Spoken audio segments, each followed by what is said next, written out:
ರಾಷ್ಟ್ರಧ್ವನಿ ನ್ಯೂಸ್ಗೆ ಸ್ವಾಗತ.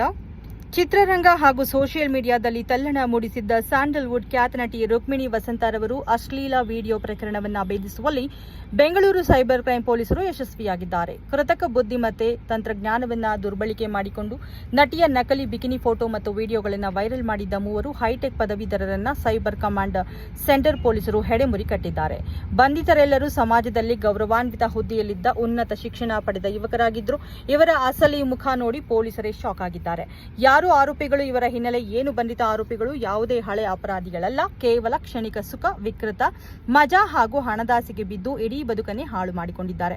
Ranji 25 years, software engineer, master main, ಬೆಂಗಳೂರಿನ ನಾಗಸಂದ್ರ ಮಂಜುನಾಥ ನಗರದ ನಿವಾಸಿಯಾದ ಹೇತಾ ಬಿಇ ಪದವೀಧರ, ಪ್ರತಿಷ್ಠಿತ ಐಟಿ ಕಂಪನಿಯಲ್ಲಿ ವರ್ಷಕ್ಕೆ 20 ಲಕ್ಷದ ಪ್ಯಾಕೇಜ್ ಹೊಂದಿದ್ದ ಸಾಫ್ಟ್ವೇರ್ ಇಂಜಿನಿಯರ್ ಕೇವಲ ವಿಕೃತ ಮಜಾಗಾಗಿ ಕೆಲವು ಪರಿಕರಗಳನ್ನು ಬಳಸಿ ನಟಿಯರ ಮುಖವನ್ನು ಅಶ್ಲೀಲ ವಿಡಿಯೋಗಳಿಗೆ ಜೋಡಿಸುವ ತಾಂತ್ರಿಕ ಕೈಚಳಕ ತೋರಿಸಿದ್ದಾನೆ. ಈತ ಚಂದ್ರಕಾಂತ್, 33 ವರ್ಷ, ಸಿಎ ಸಂಸ್ಥೆಯ ಉದ್ಯೋಗಿ, ಶಿವಮೊಗ್ಗದ ತೀರ್ಥಹಳ್ಳಿ ಮೂಲದ.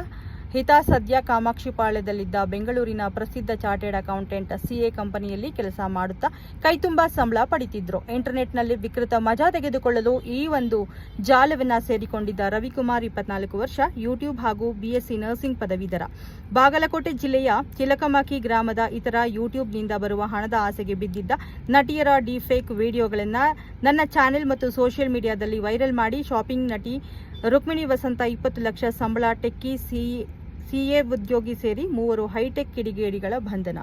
ಕ್ಷಣ ಕ್ಷಣ ಮಾಹಿತಿಗಾಗಿ ವೀಕ್ಷಿಸಿ ರಾಷ್ಟ್ರಧ್ವನಿ ನ್ಯೂಸ್ ಕನ್ನಡ.